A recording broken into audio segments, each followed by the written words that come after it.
భారతరత్న మాజీ ప్రధాని అటల్ బిహారీ వాజ్పేయి శత జయంతి వేడుకలను జయప్రదం చేయాలని శుక్రవారం తిరుపతి ప్రెస్ క్లబ్ నందు జరిగిన విలేకరుల సమావేశంలో బీజేపీ రాష్ట్ర అధికార ప్రతినిధి జెల్లి మధుసూదన్ చెప్పారు.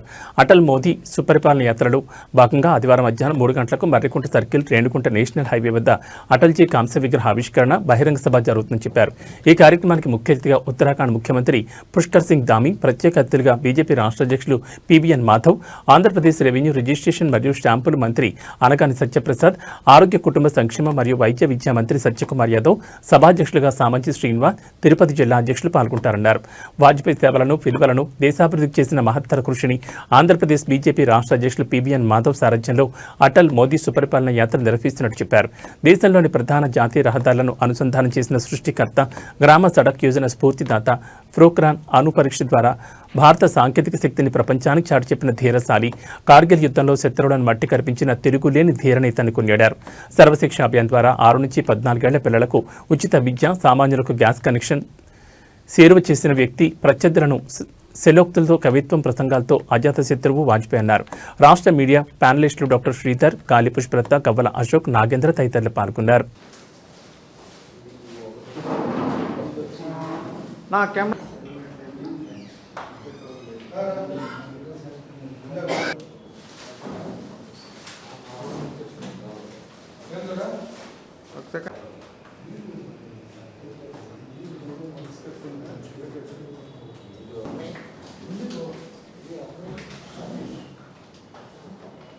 కార్యక్రమాల్లో ముఖ్యంగా ఆంధ్రప్రదేశ్ రాష్ట్రంలో నిన్నటి నుంచి ఒక రకమైన అన్ని జిల్లాల్లో కూడా హడావుడి, గత నెల రోజులుగా వైభవోత్సవంగా ఒక రకమైన హడావుడి పండుగ వాతావరణంలో ఎన్డీఏ కూటమి నాయకులందరూ కూడా కార్యక్రమాలని విస్తృతంగా చేస్తున్నారు. అందులో భాగంగా నిన్నటి ఏదైతే ధర్మవరంలో మా రాష్ట్ర అధ్యక్షులు పీవీఎన్ మాధవ్ గారు, అలాగే రాష్ట్ర మంత్రులు సత్యకుమార్ యాదవ్ గారు, అలాగే జాతీయ స్థాయి నాయకులు, మధ్యప్రదేశ్ ముఖ్యమంత్రులు, వీళ్ళందరూ కూడా అటల్ బిహారీ వాజ్పేయి గారి కాంస్య విగ్రహాన్ని ఆవిష్కరించి అక్కడి నుంచి అటల్ మోడీ సుపరిపాలన బస్ యాత్రని ప్రారంభించడం జరిగింది. ఇది అన్ని జిల్లాల్లో కూడా వాజ్పేయి గారి విగ్రహాలు ప్రతిష్ఠ చేయడం, రాష్ట్ర వ్యాప్తంగా కూడా ఎన్డీఏ కూటమి నాయకుల ఆధ్వర్యంలో అటల్ మోడీ సుపరిపాలన యాత్రని కొనసాగించాల్సిన అవసరం ఏంటని చాలామంది పెద్దలు అడుగుతున్నారు. ఇప్పుడు కొత్తగా వాజ్పేయి గారి విగ్రహాలు పెడుతున్నారు, మీరు సుపరిపాలన అటల్ను బస్ యాత్రను ప్రారంభించగా మాట్లాడి ఎన్నో చర్చలు జరిపి, ఇంకా ఆ పాకిస్తాన్ మనకు తెలిసిందే, దాని బుద్ధి పోగొట్టుకోదు కాబట్టి కార్గిల్ యుద్ధ కారణం కూడా కక్కానికి దూవి ఆ యుద్ధంలో భారతదేశం యొక్క శక్తి ఏంటో కూడా అప్పట్లో ప్రధానమంత్రి అటల్ బిహారీ వాజ్పేయి గారు కూడా మనకి ఆ ఇతర దేశాలన్నిటికీ కూడా మన శక్తిని ప్రదర్శించడం జరిగింది.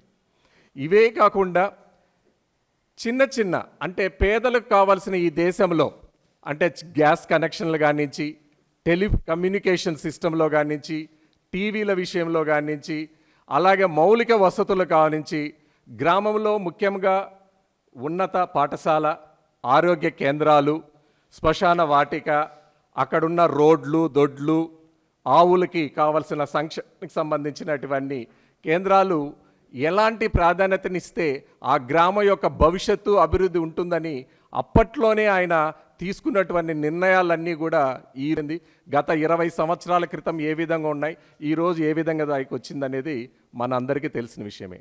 ఆ రోజు అటల్ బిహారీ వాజ్పేయి గారు తీసుకున్నటువంటి ఆశయాలని ఈరోజు ఆయన వారసుడుగా ప్రధానమంత్రి నరేంద్ర మోడీ గారు సుపరిపాలన యాత్రతో వికసిత్ భారత్, వికసిత్ ఆంధ్రప్రదేశ్ అని ఎన్డీఏ కూటమి నాయకులతో కలిసి ఈ సుపరిపాలన యాత్రని రాష్ట్ర వ్యాప్తంగా అన్ని జిల్లాలంగా పర్సనల్ విషయాల్లో కూడా వెళ్ళి కుటుంబ సభ్యుల స్థాయికి, రాజకీయాలు అసహించుకునే స్థాయిలో దిగజారిపోయిన నాయకులతో పదజాలాలతో మాట్లాడుకుంటున్న స్థాయికి దిగిపోయిన తను.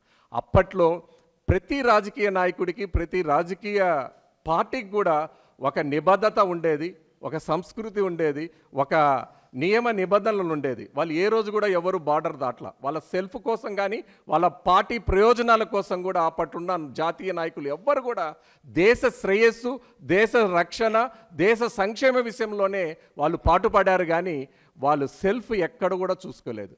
అలాంటి నాయకులలో ఈరోజు ప్రపంచ దేశాలకి ఆయన తెలియజేసింది ఒక ఎత్తు అయితే, దాన్ని వారసత్వంగా తీసుకొని ప్రధానమంత్రి నరేంద్ర మోడీ గారు దేశాలకి ఆయన యొక్క ఆశయాన్ని సిద్ధాంతాలని చేరవేశారనే దాంట్లో ఎలాంటి సందేశం లేదు. ఇది భారతీయ జనతా పార్టీ గట్టిగా గెలుస్తుంది.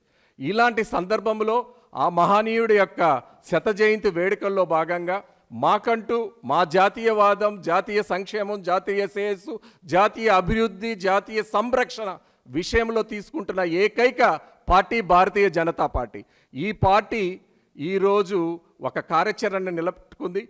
ఆంధ్రప్రదేశ్ రాష్ట్రంలో మా రాష్ట్ర అధ్యక్షులు పివిఎన్ మాధవ్ గారి యొక్క సారథ్యంలో ఈ సుపరిపాలన బస్సు యాత్రను కొనసాగించడం జరిగింది. ఇందులో భాగంగా రేపు ఇంకో విషయం చెప్పాలా, అటల్ బిహారీ వాజ్పేయి గారు తిరుపతి